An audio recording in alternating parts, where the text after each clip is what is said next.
High বন্ধুরা, কে কিরকম করে ভাজা পিঠে করেন জানাবেন। আমি তো ভাজা পিঠে করি একটু সুজি আর একটু চাল গুঁড়ি আর একটু মৌরি দিই। কেন মৌরি দিলে একটু ভালো লাগে মুখে পড়লে।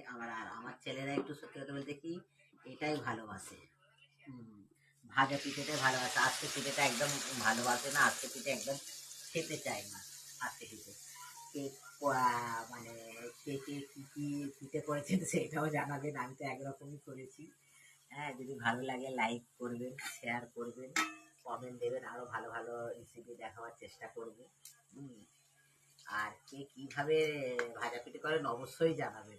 কেন আমি তো খানিকটা যদি আমার কিছু হয় আপনাদের থেকেও তো আমি শিখতে পারবো। সেই জন্য বলছি, কমেন্টটা অবশ্যই জানাবেন।